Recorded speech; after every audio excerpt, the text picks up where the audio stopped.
Vous êtes sur le point d'écouter Distorsion, un podcast sur New revelations in the years-long investigation into the murder of two young teen girls in Delphi, Indiana.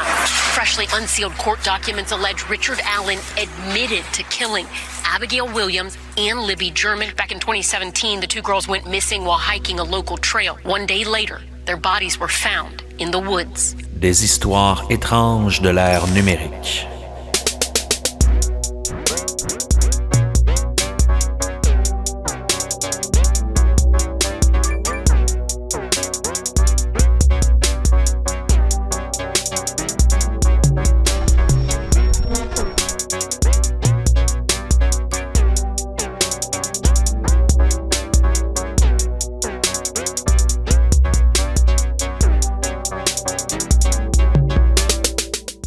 En 2017, deux jeunes filles, Abby et Libby, sont froidement assassinées dans la région de Delphi, dans l'Indiana, après avoir rencontré un homme louche lors d'une randonnée sur un pont.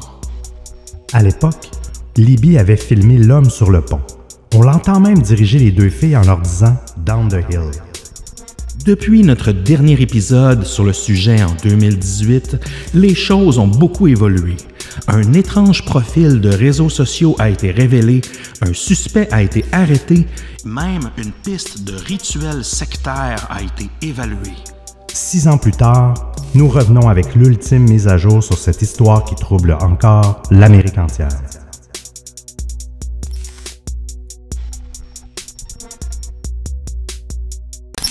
Sébastien Lévesque, comment ça va ce soir? Ça va bien et toi, Émile Gauthier? Ça va très bien parce qu'on revisite un cas qu'on avait déjà couvert dans le passé. Puis c'est intéressant de faire ça. Je pense que c'est la première fois qu'on le fait. À ce point-là, oui. Oui, l'histoire du double meurtre à Delphi qu'on avait couvert en 2018. Donc, c'est une histoire de 2017. Et en 6 ans, vous allez voir, il s'en est passé des choses. Vous allez voir, on va vous résumer l'affaire, mais en même temps, on vous invite très fortement à aller écouter notre épisode qu'on avait fait Double meurtre à Delphi en 2018. Donc, ça devait être dans nos premières saisons, en fait. Oui, sûrement la deuxième. Mais tu vois que même après tout ce temps-là, l'histoire est toujours pas complètement résolue. Hein? Pas complètement résolu, mais vous allez voir, il y a eu des rebondissements assez incroyables. Ça a été assez fou là, de replonger là-dedans. Je voyais toujours des nouvelles passer au fil des années depuis. Puis je me disais, quand est-ce qu'on serait dû pour faire un nouvel épisode? Écoute, je pense que True Crime Garage, nos collègues américains, je pense qu'ils ont fait 5 updates depuis leur premier épisode. Donc vraiment, il s'en est passé des choses. Donc nous, encore une fois, on a tout regardé, tout écouté, puis on va vous résumer ça le mieux possible. Mais pour commencer, Seb, qu'est-ce qu'on boit là, pour passer au travers de cette histoire-là? Oui, on boit une bière qui s'appelle la Portail vers un autre univers, qui a été fait par la microbrasserie Mutoïde, qui est dans le quartier près du métro Préfontaine. Yes. Et c'est une porteur baltique, à 8%, une grosse bière noire là, qui est délicieuse. Et cette bière-là, Émile, elle nous a été offerte par Alexis, qui est venu encore une fois à l'événement Renaud-Bré nous porter ça en main propre. Il travaille là. Donc, on le remercie de tout cœur pour cette tournée de bière. Ça nous fait chaud au cœur en plus quand les gens travaillent aux endroits aux microbrasseries qui nous apportent la bière. Je trouve que ça ajoute une couche, quelque chose de plus, je trouve, dans le cadeau. Absolument. On a aussi un shout-out à donner à Alex EPB qui nous a donné une review de 5 étoiles sur Apple Podcast.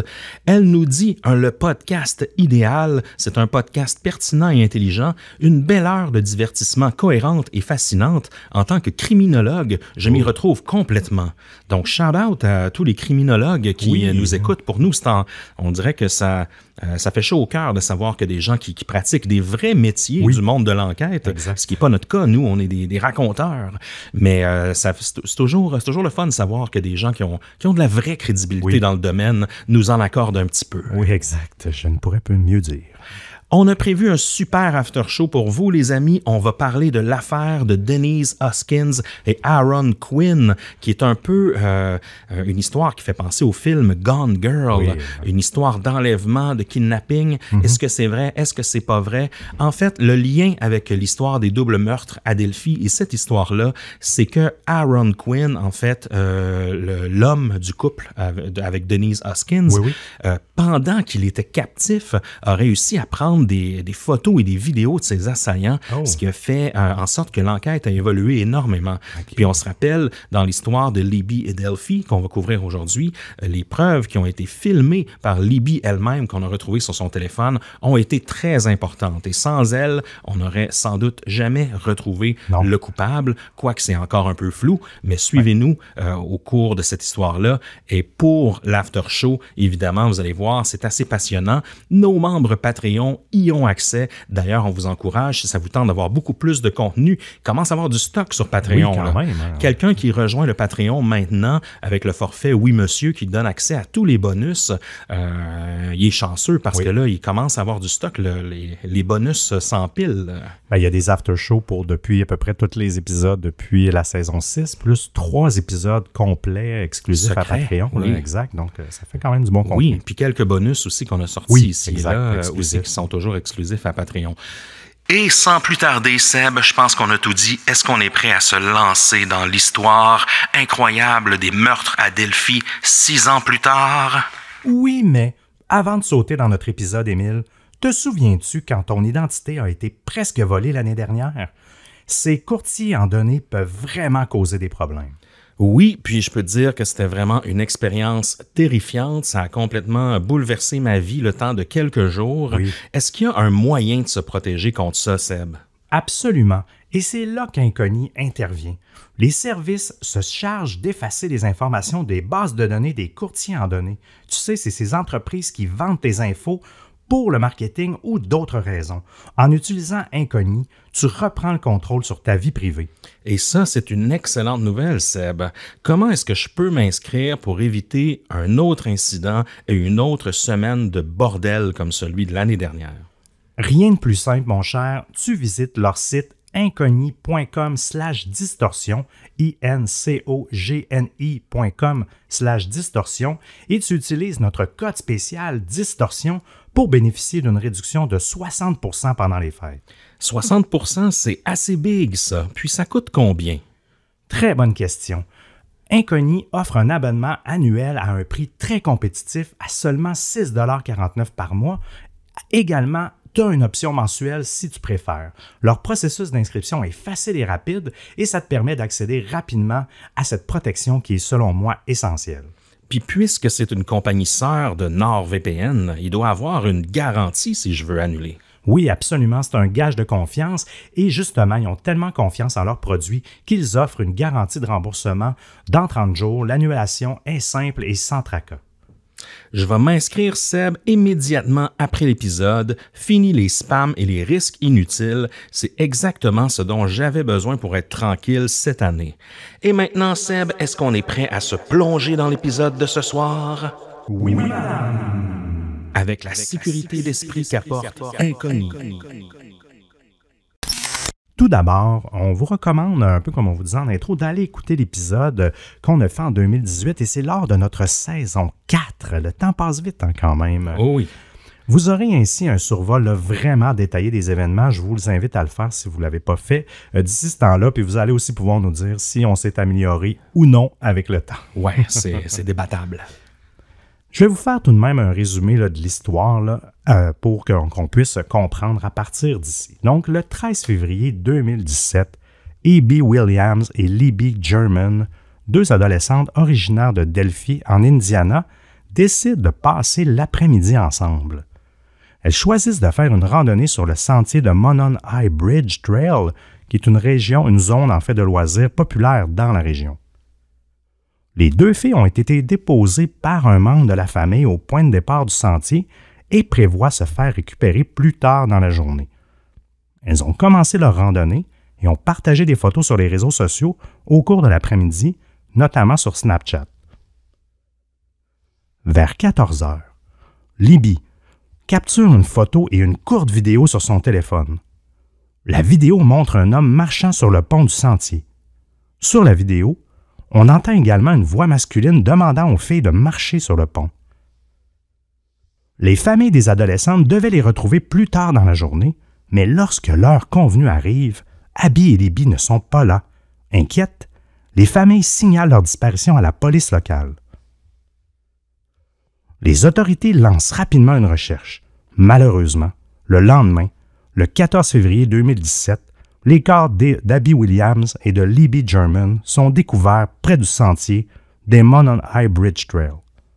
Les circonstances exactes de leur mort ne sont pas immédiatement divulguées par la police. Par la suite, les forces de l'ordre tiennent une conférence de presse au cours de laquelle elles publient la photo de l'homme suspect capturé par Libby, ainsi qu'un enregistrement audio de la voix de l'individu.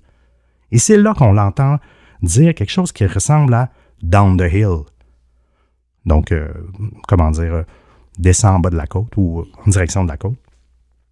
Ces éléments sont diffusés largement dans les médias afin de solliciter l'aide du public pour identifier le suspect. Cette phrase restera à jamais gravée dans la mémoire des parents des deux jeunes filles. L'homme en question il était identifié comme un homme entre 40 et 65 ans, une casquette de style Kangol, là, un peu, de ce style-là, je ne sais pas comment trop le décrire. Une espèce d'hybride casquette béret un peu. Oui, c'est ça, exact, merci. Une barbe d'environ 1 semaine, un gilet à capuchon, et il est décrit comme un homme de race blanche qui mesure environ entre 5 et 6 et 5 et 10, pèse environ une centaine de kilos, grosso modo entre 80 et 100 kilos, et ayant les cheveux brun-roux. Mais malgré un nombre de pistes qui provenaient de la communauté et de d'autres parties du pays, l'enquête ne progresse pas du tout durant les premières années. Puis là, on va vous parler de certaines rumeurs, en fait, qui ont circulé sur les circonstances de leur mort au fil du temps. Il faut en prendre et en laisser, ce ne sont que des rumeurs. Aux funérailles, par exemple, les deux filles portaient des foulards au cou, ce qui laisse croire que leur gorge aurait été tranchée. Elles auraient été aussi agressées sexuellement ou mutilées même selon des témoins de la scène. Leur corps aurait été disposé d'une manière assez bizarre, laissant croire à un culte ou même à un rituel, selon des témoins de la recherche. Selon le coroner, tout s'est terminé à 15h30. Il est aussi possible que Abby ait survécu plus longtemps, qu'elle aurait peut-être même tenté de s'enfuir et qu'elle serait peut-être décédée dans l'ambulance ou encore dans la forêt. Il y a un petit garçon amoureux d'Abby qui aurait été suspecté aussi, qui fait en sorte que Abby serait enceinte de lui et que lui en aurait voulu qu'elle se fasse avorter, mais c'est sans suite concrète. C'est un peu étrange pour des petites filles de cet âge-là. Puis aussi, il y a une dernière rumeur, il est possible qu'il y ait 2 tueurs et qu'il y aurait eu une forme de chicane sous le pont. Donc, l'enquête reste active et la police continue de demander l'aide du public pour résoudre ce double meurtre choquant à Delphi, Indiana. Oui, puis on va voir un peu, te mentionner des rumeurs, Seb, c'est un peu là-dessus qu'on s'était laissé la dernière fois, oui, en 2018. Oui. Et là, aujourd'hui, on va avoir la chance de revenir sur des faits. Il y a certains trucs autour de ces rumeurs-là qui ont été confirmés, d'autres qui se sont avérées fausses. On va faire le tour, évidemment, de toute la chronologie depuis ce moment-là. Ouais. Et puis, on va voir si ces rumeurs-là étaient fondées ou non. Ça risque d'être très intéressant. Tout d'abord, je nous ramène en 2019. Donc, puisque notre épisode a été diffusé en 2018, on va reprendre un petit peu plus tard parce qu'en 2019, il y a eu beaucoup de développements importants dans l'histoire. Lors d'une conférence de presse menée par la police de l'État de l'Indiana, différents éléments numériques vont être révélés au grand public. Quand on se rappelle, les officiers ont annoncé auparavant que plus de 40 secondes d'audio avaient été capturées sur le téléphone de Liberty. Donc, c'est quand même beaucoup, là, pas mal plus que Down the Hill. Même que potentiellement, le meurtre serait enregistré, selon certaines personnes. Okay. Lors de cette conférence, un peu plus d'audio est révélé. On entend le Down the Hill que tu nous as parlé, Seb, mais avec un peu plus de contexte, juste avant, on entend un homme dire « guys ». Donc, on entend « guys down the hill ». Donc, c'est un petit peu plus long, la piste audio qu'on révèle. Cette nouvelle piste audio même si elle ne révèle pas de nouvelles informations, par exemple, peut tout de même permettre à des gens d'identifier le coupable dans l'hésitation, par exemple, la respiration ou l'intonation, comment il enchaîne les deux mots. Donc, c'est pas banal comme nouveauté. C'est juste que ça arrive un petit peu tard. Ça arrive 2 ans après le meurtre. En plus de cela, en plus de ce Guys Down the Hill, le bout audio où on entend ça, il y a une mini-vidéo de quelques secondes qui va aussi être mise à la disposition du public. On dirait genre un GIF animé. Là, c'est très, très court. On comprend que la photo révélée plus tôt, là, qui montre l'homme sur le pont avec la casquette et tout ça, a été tirée de cette vidéo-là, car durant ces quelques secondes, on le voit marcher. Donc, encore une fois, la nouvelle information, elle est subtile. On le voit marcher, alors qu'avant, c'était une image fixe. Mais peut-être qu'elle permettrait, encore une fois, de reconnaître la démarche de quelqu'un que le public connaît. Parce qu'on le sait, on en a déjà parlé, on a tous une démarche unique là, qui nous est propre, presque comme des empreintes digitales là, qui pourraient nous aider à se faire identifier, par exemple. Exact. Le moment culminant de cette conférence de presse va être au moment où, coup de théâtre, un nouveau portrait robot d'un suspect est dévoilé. On se rappelle du premier portrait robot dont on avait parlé en 2018, Seb, que tu nous avais parlé, là, qui était un homme relativement âgé, entre 45 et 65 ans. Cette personne-là pourrait même être un clochard, selon certains témoins, avec une vieille casquette sur la tête ou encore une tuque à oreille. Le nouveau portrait, lui, est assez différent. En fait, ce nouveau suspect, il est plutôt âgé de 25 à 35 ans. Donc, quand même 20 ans de moins. Là. Oui. Donc, pas du tout la même tranche d'âge que le sketch précédent. Puis sur ce nouveau sketch, il ne porte pas de casquette, puis on dirait qu'il est un petit peu mieux tenu. Là. Il a les cheveux mieux coiffés, la barbe peut-être mieux rasée, puis un visage plus élancé. Là. Donc, honnêtement, si j'étais un témoin potentiel, là, je ne saurais plus qui chercher là, entre la première image et la deuxième. Là. Et le superintendant de la police a déclaré dans cette conférence-là, « Nous avons un témoin, vous avez commis des erreurs. Nous venons pour vous, et il n'y a aucun endroit où un lâche sans cœur comme vous peut se cacher, trouvant son plaisir à tuer de jeunes filles. » Donc, encore une fois, il a envoyé un genre de message clair aux tueurs potentiels. Le fait de publier une seconde photo remet aussi en cause la théorie du suspect unique. Est-ce possible qu'ils étaient 2, par exemple, pour commettre les meurtres?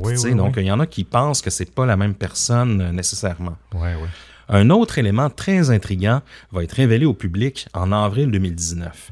Les enquêteurs sont à la recherche d'une voiture. Donc, on n'avait pas encore entendu parler de voiture suspecte en 2018. Pendant la conférence de presse, le surintendant de la police de l'État a déclaré que les autorités recherchent également l'aide du public pour identifier le conducteur d'un véhicule qui, selon eux, était stationné à un ancien bâtiment des services sociaux là, pour enfants, ce qu'ils appellent la CPS. Je pense que c'est le Child Protection Service à Delphi. À l'époque, c'était ça. Maintenant, c'est autre chose. Et cette voiture-là a été abandonnée en fait, du côté de la route CR300 Nord, à côté de la Hoosier Heartland Highway, entre midi et 17h, donc le jour du meurtre, le 14 février 2017. La police indique que si vous étiez stationné là-bas ou si vous savez qu'il l'était, vous devriez contacter les officiers au poste de commandement au bâtiment municipal de Delphi. Et là, évidemment, il n'y a aucune info à propos de la marque de la voiture qui est révélée, car ils s'attendent à ce qu'un témoin potentiel le révèle en interrogatoire, ou qu'encore, ils ont peur que ça brûle le coupable, qui pourrait être tenté de détruire des preuves, par exemple, de brûler la voiture ou autre. Il semblerait même que des images aient été enregistrées de la voiture en question, où elle est perceptible dans les stationnements, mais les images seraient trop floues pour être diffusées au grand public, selon eux. Mais ce ne sont que des oui-dire. Les enquêteurs ont aussi déclaré qu'ils avaient des raisons de croire que le suspect pourrait être parmi nous, donc dans la communauté de Delphi, et qu'il est certainement familier avec la région, que ce soit parce qu'il y vit, qu'il y travaille, ou pour d'autres raisons encore. Donc vraiment, avec cette conférence de presse-là, ça va lancer comme un second souffle à l'enquête aussi. On cherche une personne différente. Il y avait déjà eu beaucoup d'indices reçus par les policiers et là, ils vont en recevoir encore plus. Mais est-ce que les policiers, ils quand ils ont diffusé le nouveau portrait robot, est-ce qu'ils ont fait la nuance que c'était la même personne? Dans le sens que c'était qu'un seul coupable? Ou ils ont...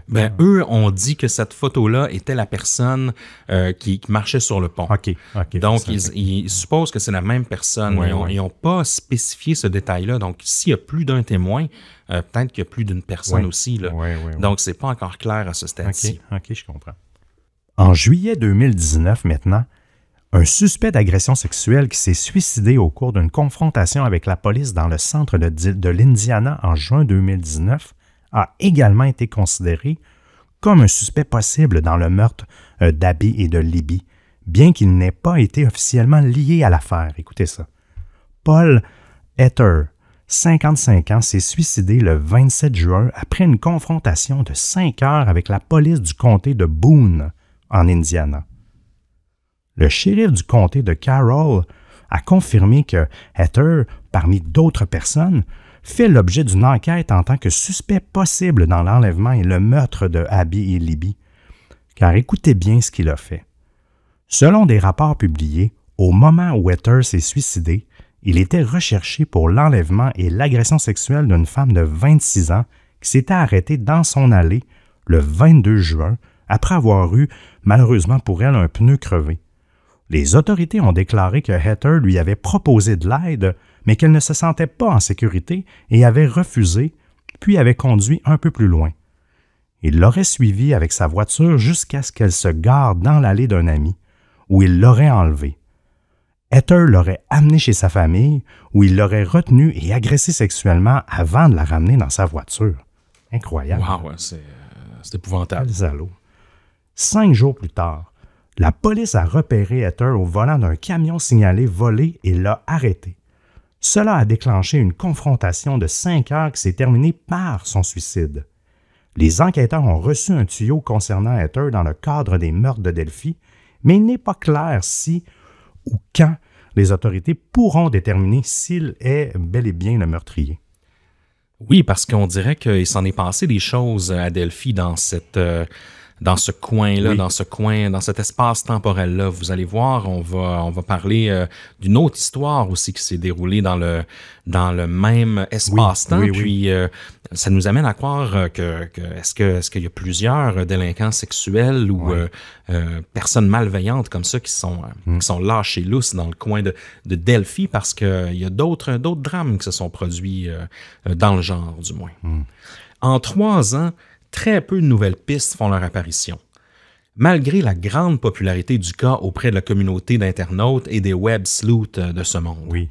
La police d'État de l'Indiana a interrogé des centaines de personnes, allant de témoins potentiels et de personnes d'intérêt à toute personne pouvant détenir des infos sur des activités suspectes le jour où les filles ont disparu.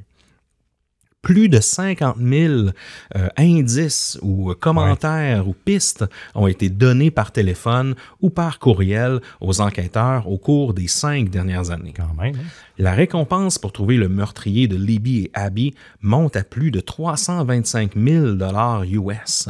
Donc, c'est quand même une grosse récompense. Ça vient évidemment avec toute la pression médiatique, parce que oui, c'est une histoire qui a fait le tour du monde. Lorsqu'on fait des recherches encore, on en a fait beaucoup cette semaine pour l'épisode, c'est fou le nombre de sources qu'on trouve pour la moindre petite nouvelle. C'est une histoire qui est extrêmement couverte par les médias, extrêmement suivie encore de nos jours.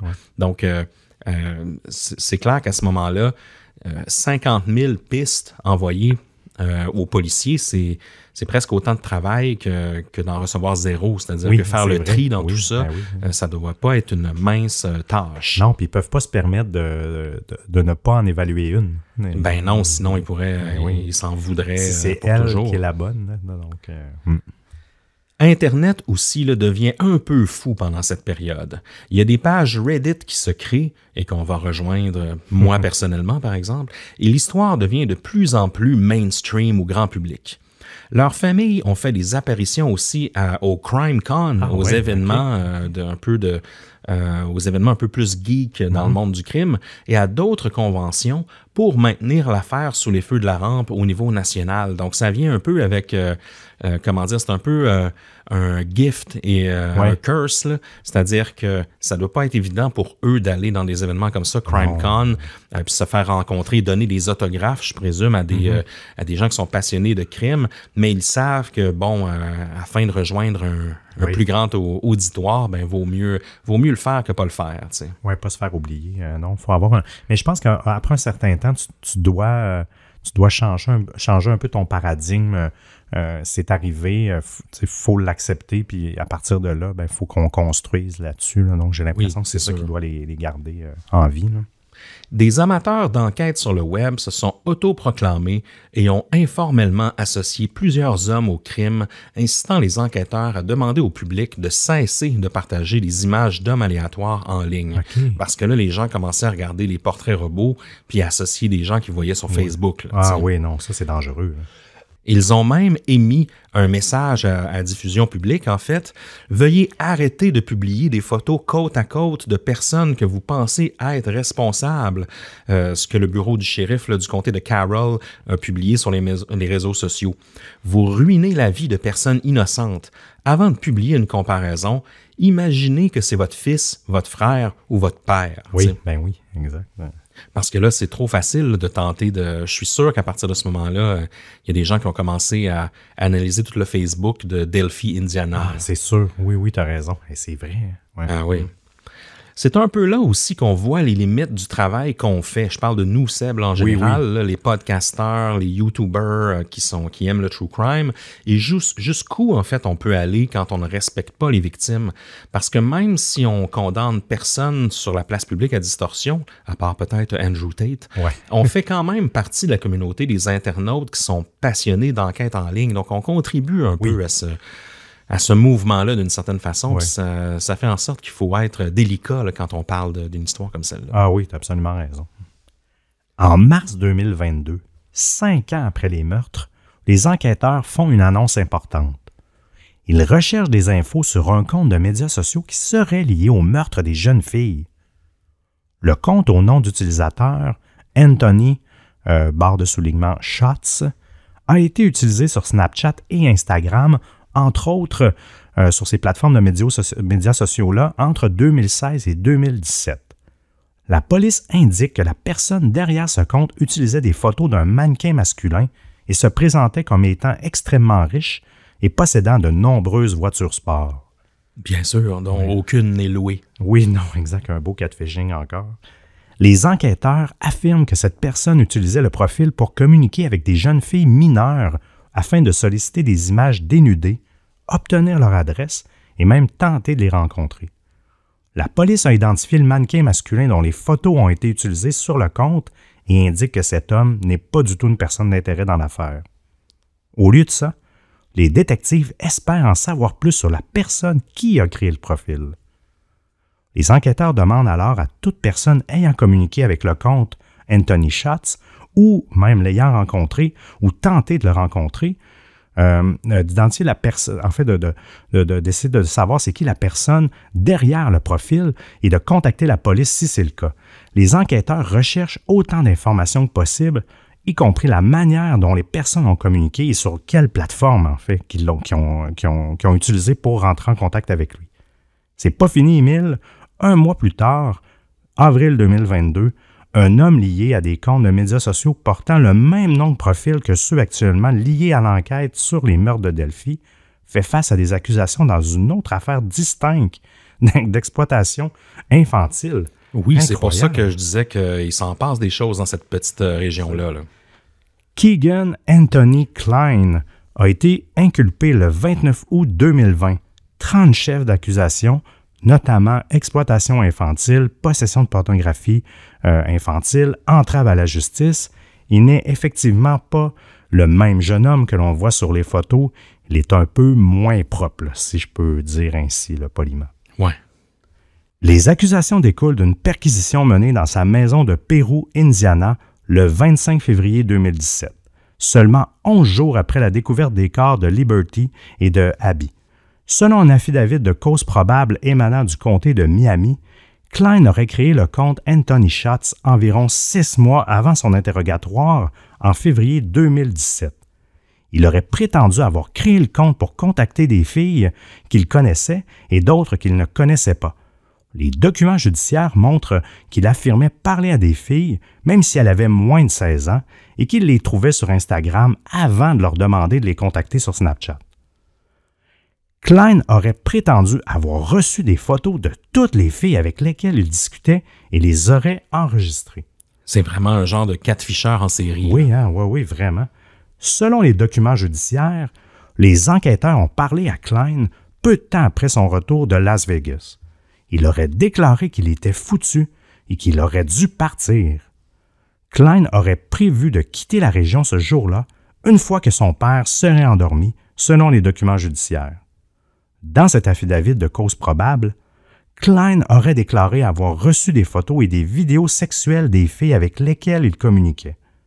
Écoutez, là, on pourrait faire un épisode sur lui tellement tout ce qu'il a fait est dégueulasse. Mais quel serait donc son lien dans l'affaire de Delphi? Car, encore une fois, cette info n'est pas partagée au public. En fait, c'est un podcast qui va révéler ce lien, qui est fort troublant. Oui, Seb, tu vas voir, parce qu'il y a des podcasteurs qui vont jouer quand même un rôle important dans cette histoire-là, à différents stades. Tout d'abord, Klein il avait été arrêté, lui, 11 jours après la découverte des corps d'Abby et Libby pour une autre histoire, celle de pornographie juvénile, comme tu nous as parlé. Il avait donc été intensément interrogé à cette époque-là à propos des 2 jeunes victimes, parce que, bon, il est fort probable que ce soit un prédateur qui ait commis les meurtres de Delphi aussi, là, ça semble être très similaire. Oui. Il a aussi été interrogé en 2020 pour les autres comptes dont il était chargé. Donc, encore une fois, les policiers l'avaient à l'œil, même en 2017. Une transcription policière d'interview obtenue par le podcast Murder Sheet, que la police d'État de l'Indiana insiste n'avoir jamais divulgué, mais bon, montre que Klein a admis avoir parlé à Libby German lorsqu'elle était à une soirée pyjama. Écoute ça, la nuit précédant sa mort, en fait. Donc, l'interview de 194 pages montre qu'ils l'ont interrogé de manière approfondie sur les filles, cependant en le pressant sur l'allégation selon laquelle le faux profil qu'il avait créé était le dernier à être en contact avec elle. Ils lui ont dit, par exemple, « Je sais que tu dis ne pas te souvenir d'avoir jamais parlé à une fille, mais je sais que tu te souviens de Liberty German, demande l'officier. Tu sais que tu as parlé avec elle et tu as admis lui avoir parlé. » Klein, au départ, initialement, il dit qu'il pensait avoir parlé à l'une de ses amies. Et lorsque les policiers le challenge, il lui dit que bon, tu l'as bloqué parce qu'elle t'ennuyait pendant que tu lui as parlé dans la soirée, tu te souviens? Et là, c'est là qu'il a acquiescé, il a dit « Oui, tu as raison ». Il a dit « Oui, je m'en souviens ». Parce qu'en 2017, il l'avait dit. Donc, c'est fucked up. Pareil, lui, il a parlé à une des 2 victimes la veille, puis 11 jours plus tard, il se fait pogner pour pornographie infantile. Fucked up, pareil. Tout au long de l'entrevue, Klein a insisté sur le fait qu'il ne se souvenait pas avoir parlé spécifiquement à Libby, car il utilisait le profil Anthony Shots pour parler à tellement de filles qu'il ne s'en rappelle pas. Mais plus loin dans la transcription, lorsque les officiers affirment qu'Anthony Shots avait arrangé de rencontrer Liberty au pont de Delphi le jour de sa mort, il soutient à plusieurs reprises que c'est un mensonge. Donc, imagines-tu? Les officiers l'ont pressé encore une fois là-dessus et il a répondu, oui, on devait se rencontrer, mais elle n'est jamais venue. Donc là, il y avait combien de prédateurs qui étaient après ces jeunes filles-là dans la région de Delphi? C'est troublant un peu. Là. Oui, ça me trouble. Pourquoi sont-ils la cible? Dans le sens qu'il n'y avait rien de particulier. Des petites filles, je veux dire, tu comprends ce que je veux dire? Des petites filles de 13 ans, je veux dire, normales. Est-ce que c'est elle qui allait, puis là, je ne mets pas, est-ce elle qui allait galvauder, comment dire, dans des communautés? Ou tu comprends ce que je veux dire? Je pense que, en fait, pas non plus. Là, mais va savoir, mais il y a peut-être un bassin de prédateurs dans ce coin-là. Ça se passe beaucoup par Snapchat. Je sais que sur Snapchat, il y a quand même une bonne invasion de catfish, là, surtout auprès des mineurs, là, autant garçons que filles. Je pense que c'est un bon bassin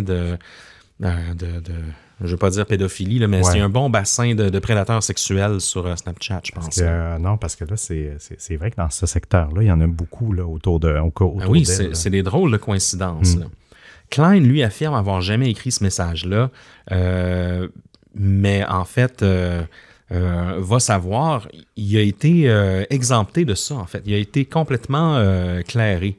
Tout au long de l'entrevue, il a affirmé que plusieurs personnes avaient accès au compte Anthony Shots, y compris son père. Okay. Donc là, jamais je croirais, d'après moi, il a dit ça juste pour bluffer, jamais je croirais que son père, lui aussi, allait tenter d'attraper des mineurs. Là. En tout cas, si oui, drôle de famille. Ouais.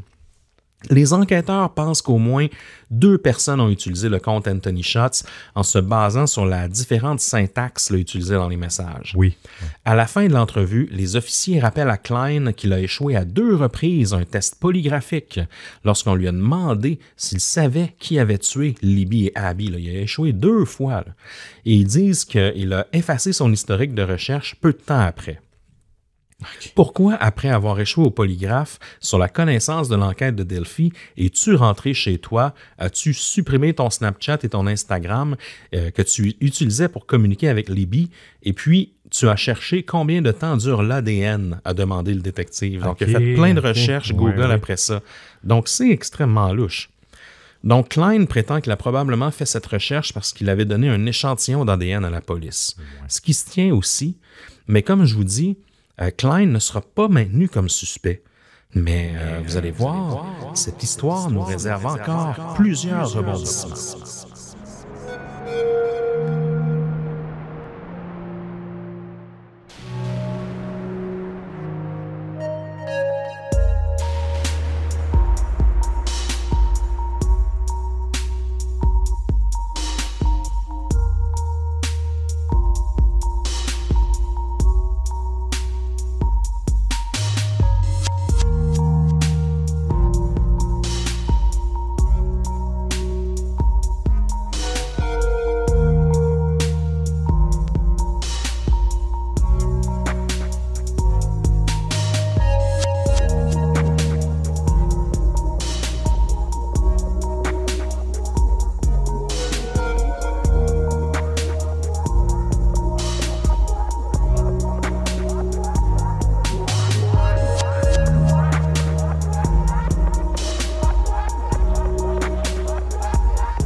Les années passent, Émile, et il n'y a toujours pas de nouveaux suspects d'intérêt dans l'affaire.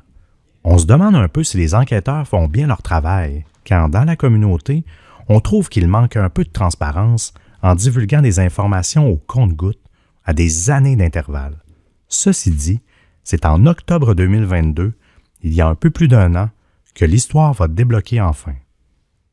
Le 26 octobre 2022, le groupe de travail mandaté pour enquêter sur le double meurtre de Delphi a un suspect dans sa mire.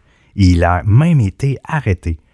Il s'agit de Richard Allen, un homme de 50 ans habitant la région de Delphi, et les enquêteurs sont convaincus qu'il s'agit de l'homme sur le pont.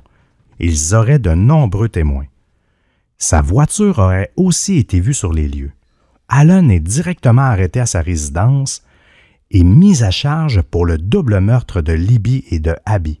Il serait tout de suite envoyé en prison avec une caution fixée à 20 millions de dollars. À 20 millions de dollars, là, c'est signe qu'ils sont pas mal sûrs que c'est toi, là, parce que ils jugent que tu es très, très dangereux, puis si tu es capable de sortir 20 millions... c'est bonne chance. Ben oui, exact. Je me demande toujours si c'est arbitraire, cette échelle-là de caution. T'sais, on dirait que selon la personne, justement, selon la gravité, il y a l'air d'avoir plusieurs facteurs, en fait, qui décident de ça. Je serais curieux de voir s'il n'y a pas un genre de guide où c'est selon le... selon le juge. Je me demande si c'est très subjectif ou non par rapport Bonne question, encore une fois, s'il y a des juristes ou des criminologues dans la salle. Oui, on serait curieux. Oui. Comment on détermine le montant des cautions? Tout d'abord, qui est Richard Allen? Pendant au moins 16 ans, Allen a résidé à Delphi et sa maison se trouve à moins de 4 km de Monon High Bridge, où les filles ont disparu après une randonnée. Des dossiers montrent qu'il a précédemment vécu à Greenwood et à Mexico en Indiana. Allen est un technicien de pharmacie agréé, ayant obtenu sa licence de l'Indiana en 2018 et elle est toujours valide. Il travaillait à la pharmacie CVS de Delphi, développant même des photos pour la famille de Libby German après les meurtres, sans les facturer. Ça, c'est creepy. Il a lui-même développé les photos pour les funérailles de Libby. Ah, ça, c'est tordu. Depuis les accusations portées contre lui, Allen a déclaré dans un document judiciaire que sa femme a dû quitter leur domicile, qu'il a perdu son emploi, obligeant également sa femme à quitter le sien. Andrew Baldwin, l'avocat de la défense d'Allen, a déclaré que la famille a été énormément impactée par son arrestation. Sa femme est une personne merveilleuse, je le cite, et elle aime son mari. Ils sont mariés depuis plus de 30 ans. Ils étaient essentiellement des amoureux du lycée ou du secondaire. Ils s'aiment et elle le soutient pleinement, a déclaré Baldwin. Mais c'est dévastateur. Elle a peur, elle ne veut pas quitter sa maison. Ce qui est intéressant de savoir, c'est que Allen avait été interrogé par les policiers en 2017, car il avait avoué avoir pris une marche sur le pont ce jour-là, mais qu'il n'avait jamais interagi avec quiconque pendant sa randonnée. Les enquêteurs affirment que Allen s'était par la suite faufilé dans les mailles de l'enquête en raison d'une erreur cléricale qu'on ne sait toujours pas c'est quoi. Ceci dit, lors de son arrestation en 2022, il maintient la même version qu'à l'époque. Il se trouvait sur le sentier de 13h30 à 15h30 ce jour-là. Il a déclaré qu'il avait garé sa voiture à l'ancien bâtiment de la Farm Bureau, qui a ensuite été confirmé comme étant l'ancien bâtiment des services de protection de l'enfance. Oui, ce que je disais tantôt. Oui, c'est ça. Et avait vu 3 filles au Freedom Bridge. Donc, il avait déjà confirmé à l'époque qu'il avait garé sa voiture à cet endroit-là. Il avait dit ça naïvement, en fait. Oui, c'est... Allen a déclaré aux enquêteurs qu'il n'avait pas parlé aux filles lorsqu'il marchait du Freedom Bridge au Monon High Bridge. Il indique également à la police qu'il a vu des filles sur les sentiers à l'est du Freedom Bridge avant de se rendre au Monon High Bridge pour observer les poissons. Il est à noter que Allen a communiqué ces informations à la police en 2017, mais il n'est apparu que plus tard que la police l'avait effectivement interrogé lorsque son motif probable d'arrestation a été publié, lui, en novembre 2023. Là. C'est tout récent. On se rappelle à l'époque, les autorités affirmaient que les meurtres étaient sans doute terminés à 15h30, ce qui est cohérent avec la version de Allen. Oui, exact. Ça fit dans la version. Allen, il se met carrément sur le pont au moment où les crimes auraient été commis. Oui. Mais vous allez voir, on dirait qu'il y avait pas mal de monde sur le pont là, parce que cette journée-là, en plus, on est une journée où il n'y avait pas d'école, tout ça. Oui, c'est vrai. Et surprenamment, même si c'est un endroit assez reclus, il y a pas mal de monde qui ont pris des marches sur ce pont-là cet après-midi-là. On va y revenir un peu plus tard. Au cours du mois suivant, il y aura un fort débat en cours entourant la sortie de l'affidavit de cause probable présenté par les enquêteurs et par la couronne. C'est dans cet affidavit qu'on peut voir en partie le poids de la preuve rassemblée par les procureurs. La couronne souhaite garder le tout privé, alors que les avocats de la défense, eux, souhaitent que tout soit révélé au public, probablement car ils estiment que la preuve est mince. Le 28 novembre 2022, les avocats d'Allen déposent une motion pour un changement de lieu pour son procès. Dans la motion, les avocats Baldwin et Rosie évoquent une attention médiatique importante portée à l'affaire et déclarent que l'on pourrait soutenir que le niveau de publicité qu'a reçu ce cas particulier en cours des 5 dernières années rendrait difficile la sélection d'un jury qui n'aurait pas entendu parler de cette affaire. Parce qu'évidemment, lorsqu'il y a procès devant jury, il faut être assez impartial. Oui. Le lendemain, le 29 novembre, les documents sont finalement rendus publics et c'est là qu'on va en apprendre beaucoup sur l'histoire.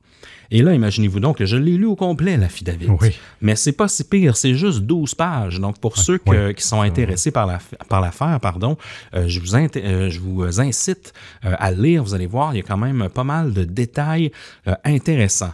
On en comprend un petit peu plus, puis on comprend un petit peu plus la stratégie des policiers parce que c'est vrai, un peu comme la communauté de Delphi. Moi aussi, je trouve qu'ils ont manqué un peu de transparence. Tu sais, pourquoi en 2017, ils ont publié une photo du monsieur qui marche, alors que il aurait pu publier une vidéo tout de suite. Ça nous aurait permis de voir sa démarche, sa dégaine, son rythme de marche.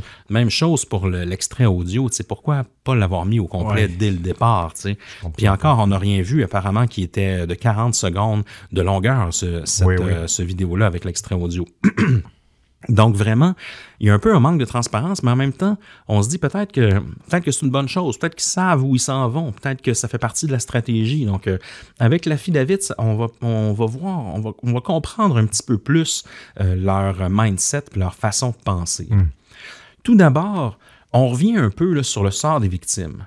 Et là, on confirme, leur corps a été trouvé dans le boisé à environ 320 mètres du pont Monon, où on a vu l'homme marcher. Leurs vêtements auraient été retrouvés dans la rivière Deer Creek, du moins une partie des vêtements, mais il n'y a pas de nouveaux détails là-dessus. Ils reviennent aussi sur l'analyse des téléphones des victimes et vont beaucoup plus dans les détails sur les dernières minutes de leur vie. C'est vraiment troublant, là, puis à la fois héroïque, parce que vous allez voir, c'est grâce à elles-mêmes qu'on va attraper leur propre tueur. C'est pas banal là, comme histoire. Là. La vidéo où on voit l'homme marcher sur le pont, c'est une longue vidéo où on n'a pas tout vu.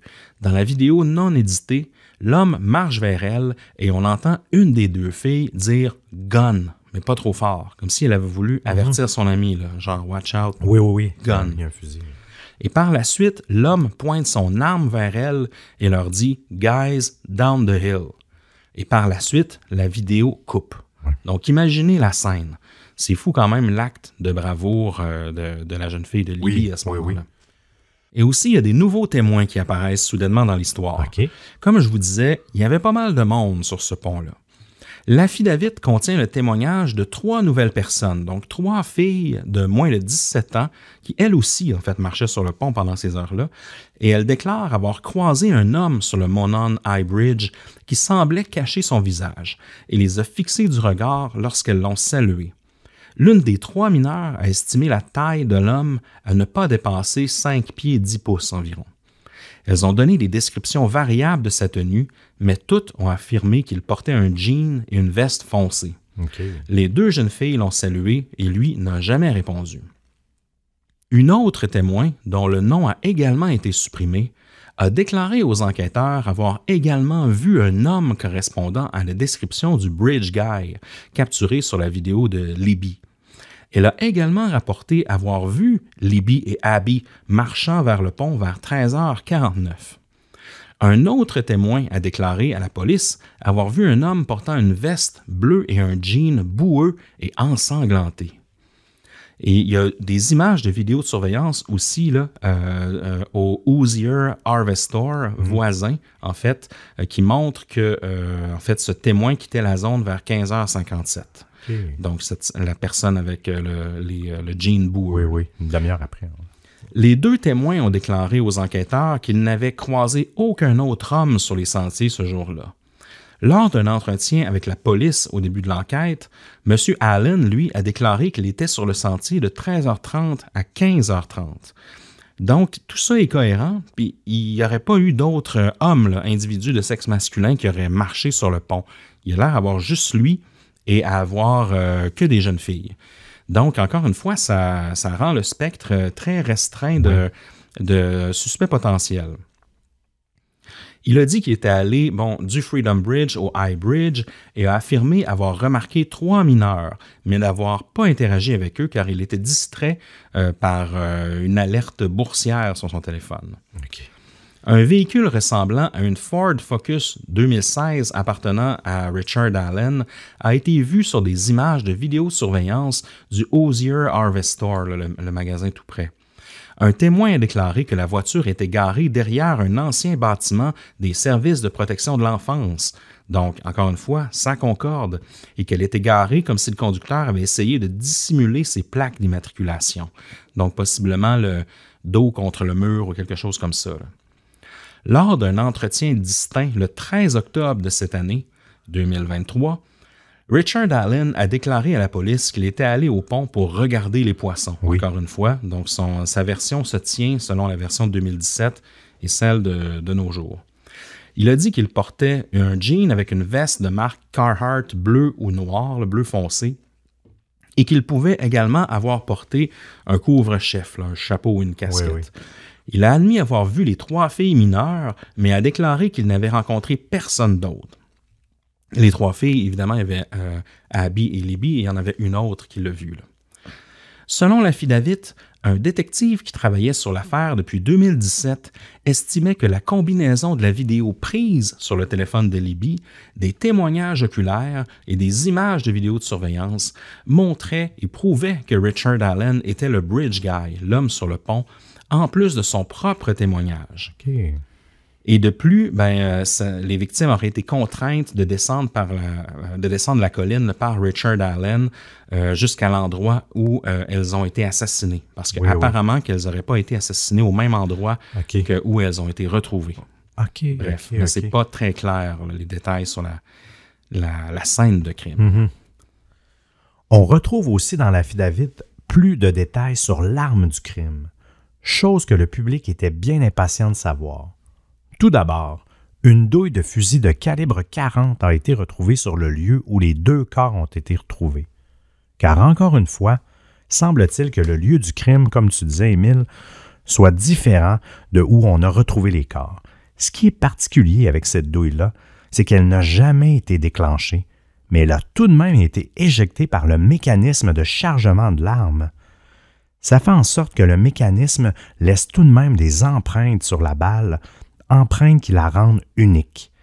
J'ignorais ça, honnêtement, Émile, c'est-à-dire qu'une balle n'a pas besoin de passer par le canon de l'arme pour être marquée, là, avoir un blueprint dessus. Là, donc, Exact. Moi aussi, je savais pas. Puis d'après moi, le meurtrier ne devait pas le savoir non plus. Non, effectivement.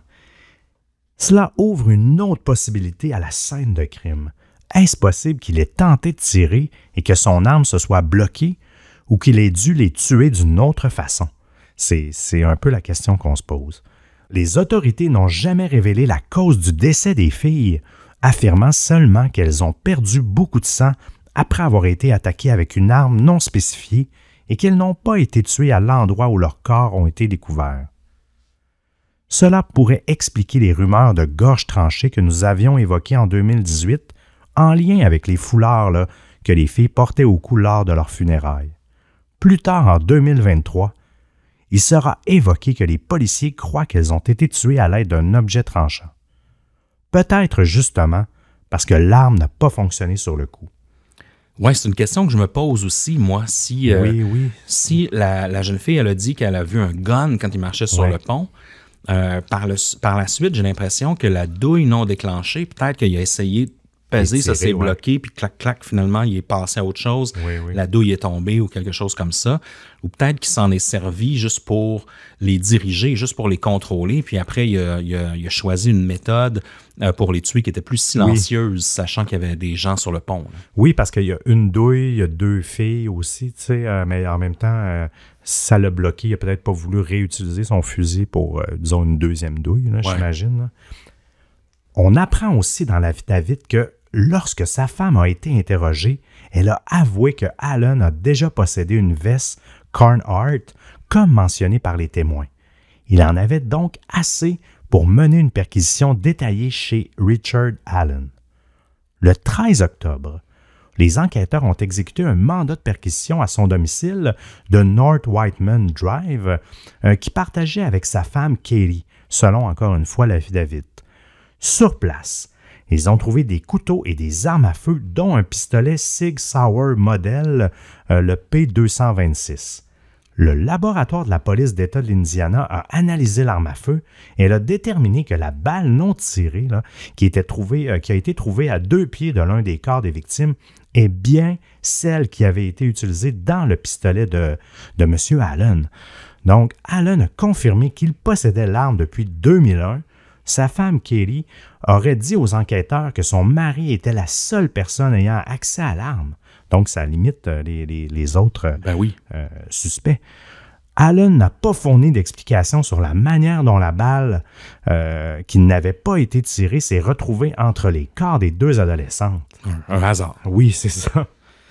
Allen a déclaré qu'il n'avait jamais été sur la propriété où la balle non tirée a été trouvée, qu'il ne connaissait pas le propriétaire de la propriété et qu'il n'avait aucune explication sur la raison pour laquelle une balle utilisée dans son arme à feu se trouverait à cet endroit, toujours selon l'affidavit. On a donc appris beaucoup de choses dans ce document de la Cour.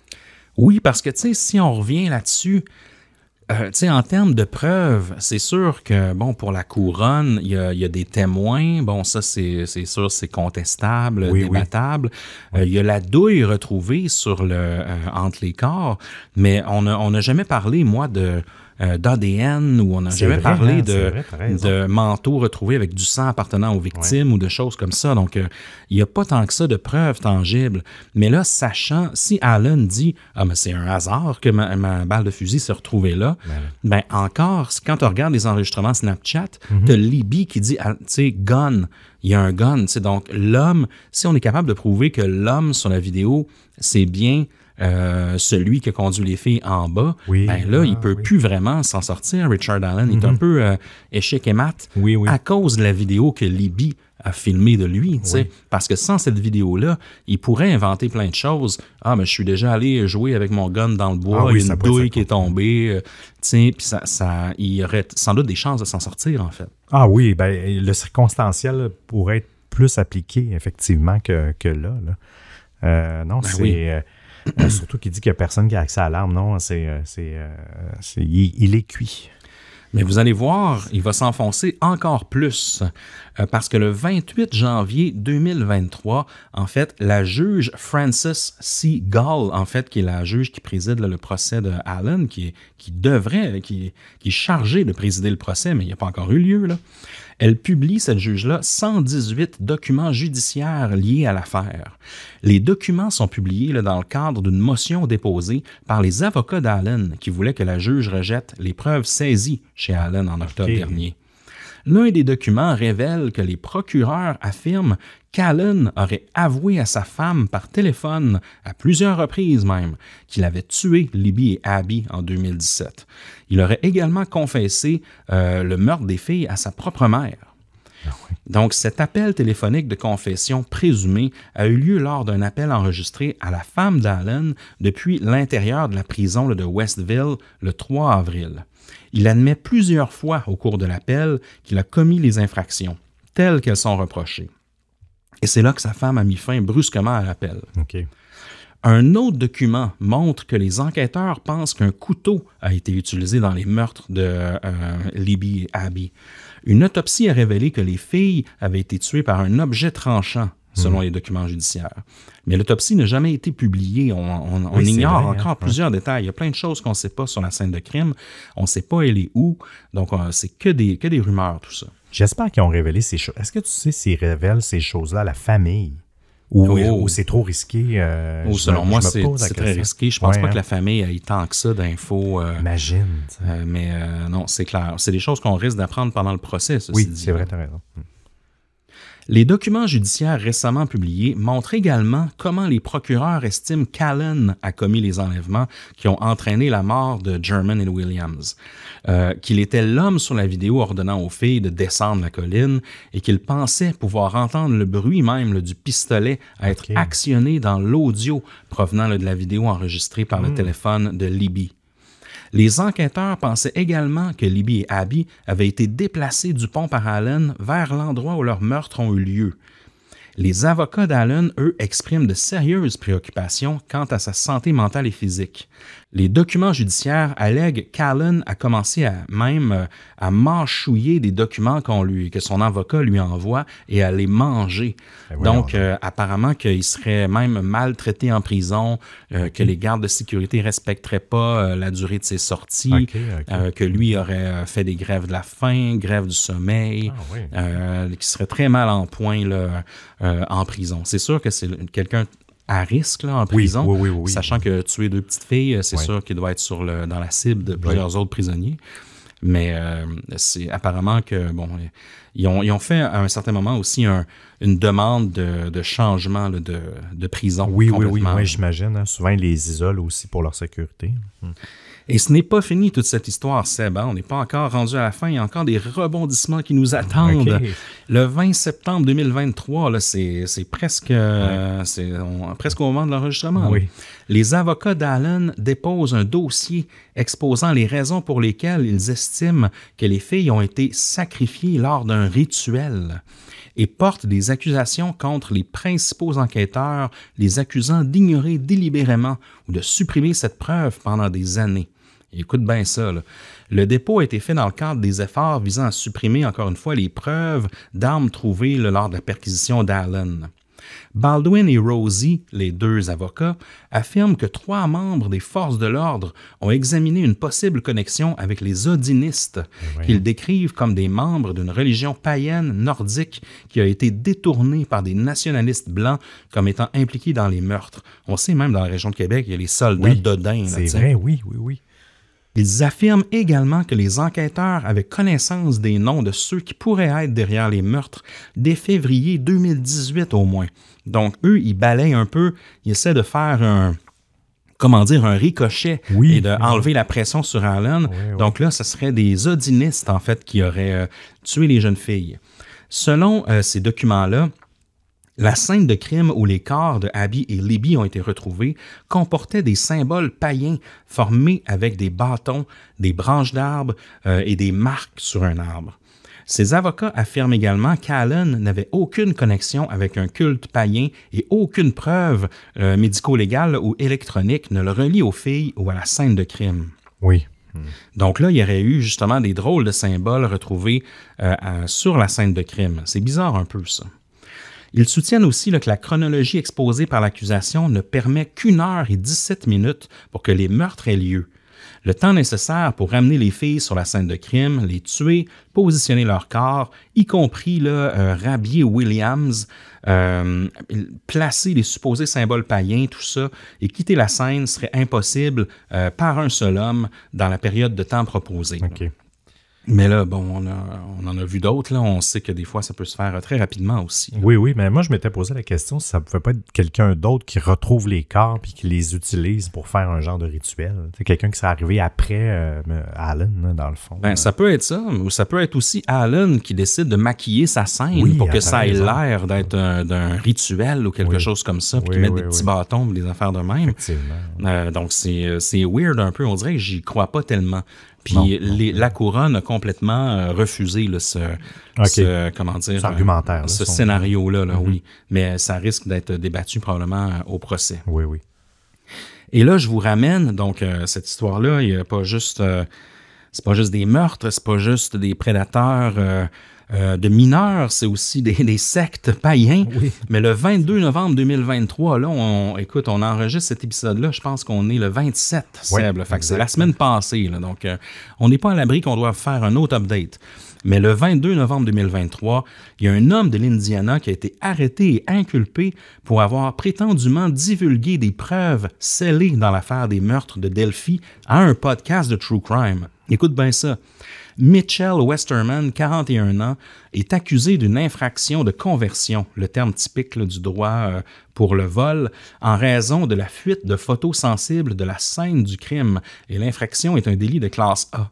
Selon les documents du tribunal obtenus par Westerman, Westerman, en fait, travaillait précédemment dans les bureaux de l'avocat Baldwin, un des 2 avocats de Richard Allen. Il a pris plusieurs photographies de preuves. Westerman aurait obtenu accès aux fichiers alors qu'ils étaient tous étalés sur une table de conférence et qu'il n'y avait personne autour, comme dans un film. C'est trop bien. Plein de photos imprimées de la scène de crime, et lui a pris des photos. Premièrement, Westerman aurait envoyé ces photos à un homme vivant à Fishers, en Indiana. Ensuite, cet homme les aurait partagées avec un podcasteur de True Crime. Et finalement, les photos se sont retrouvées partout sur YouTube. Donc, l'homme de Fishers a été interrogé par la police sur la fuite et imagine-toi donc qu'il s'est suicidé peu de temps après.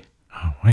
Bon. Et suite à cet incident, les 2 avocats de Richard Allen ont démissionné. Donc, il n'y a plus de représentant légal au moment où on se parle. Et même la juge tentait de elle-même se retirer de l'affaire. Mais je pense qu'elle est à 2 jours du deadline au moment où on enregistre. Donc, elle n'aura sûrement pas le temps. Et je pense que sa dernière citation, c'était genre « I guess I'll have to do it ». Donc, c'était genre, j'imagine que je vais devoir le faire. Oui. Donc, en temps normal, son procès à Allen serait cette année, je pense en mars, quelque chose comme ça, ou très bientôt. Mais là, ça risque d'être encore repoussé. C'est incroyable. Sa santé mentale dépérit. Lui, il a des problèmes de mémoire, même peut-être un petit début d'Alzheimer. Oui. Donc, il risque d'avoir encore des rebondissements, Seb, dans cette affaire-là. C'est incroyable comment c'est long. Moi, je me mets à la place des familles, là, où ce dossier-là ne se clôt pas. Hey, je veux dire, on en parlait en 2018. Les filles ont été tuées en 2017. Ça fait tellement longtemps. Je le sais que la justice, c'est long, là, mais je suis tellement triste parce que, tu sais, elles sont mortes, mais juste pour les familles, avoir une forme de paix d'esprit, que quelqu'un paye au moins pour ça. Là, en tout cas. On commence à être pas mal sûr que c'est lui. Oui, il y a beaucoup de preuves là, quand même. Là, exact. Puis si on revient tranquillement aux rumeurs, en fait, qu'on vous a mentionnées au début de l'épisode, ce qu'on avait soulevé en 2018, c'est intéressant de voir comment ça a évolué. Oui. On disait aux funérailles, les 2 filles, selon les rumeurs, portaient des foulards au cou, ce qui laisse croire que leur gorge aurait été tranchée. Ça a été un peu confirmé avec l'affidavit de cause probable. Elles auraient été tuées à l'aide d'un objet tranchant. Aussi, le pistolet, il y aurait eu une douille non chargée, donc ça confirme un peu cet aspect-là.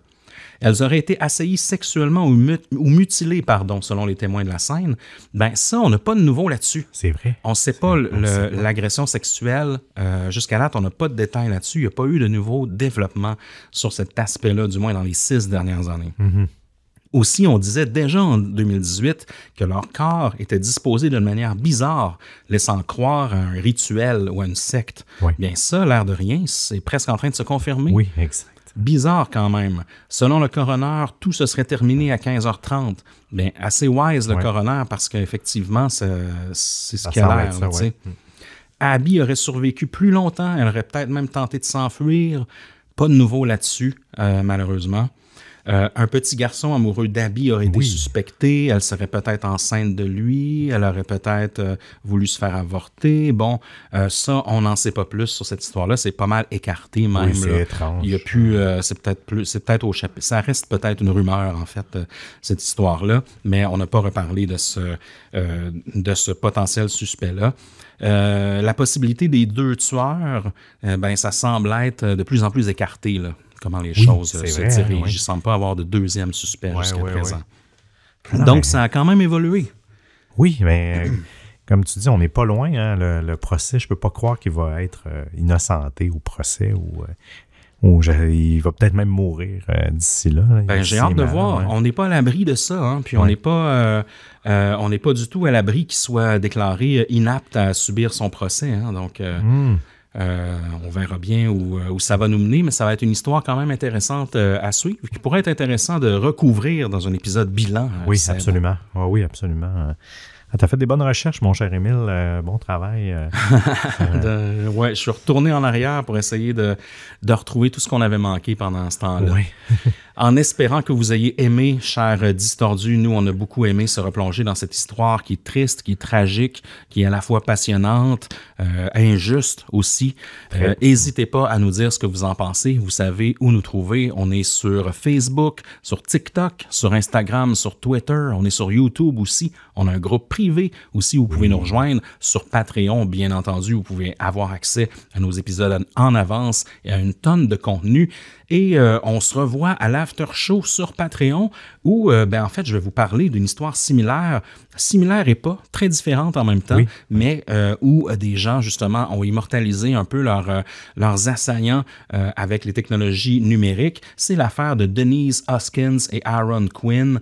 Très intéressant, vous allez voir, peut-être même qu'on va en faire un épisode complet, tellement c'est une grosse histoire. On vous rappelle que moi et Seb produisons ce show, ce podcast. André Beaupré est notre monteur. Bernard, moi-même ainsi que RB faisons la musique de cette saison-ci. Merci de vos bons mots là-dessus. Et on ne pourrait terminer sans donner des shout-outs à nos chers membres Patreon. Je te laisse commencer, Seb. Oh oui, je commence un gros high five. Merci à Atomy Michael, à Bianca C, Véro Anyways, Karine DB et Nancy D. Je veux donner un gros câlin à Anne C, à Michael B, à Jimmy L, à Timothée C et à Émilie R. Je poursuis avec Catherine D, Ariel C, René G, Nicolas L et Joël T. Une bonne poignée de main à Mathieu C, à Oli Mallory, à Nadine T, à Aude M et à Cocotte.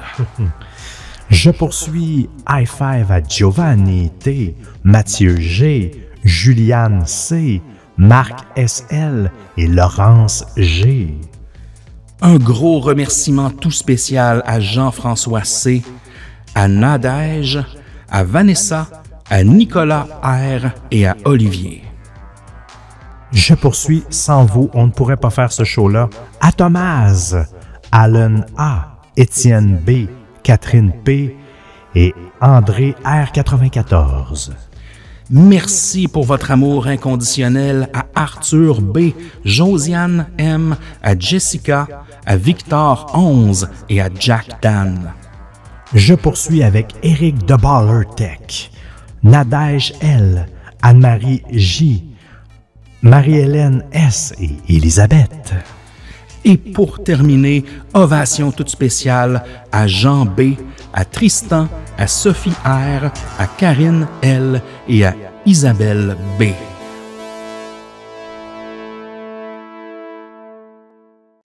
Mon cher Émile, est-ce que tu aurais un mot de la fin pour nous ce soir?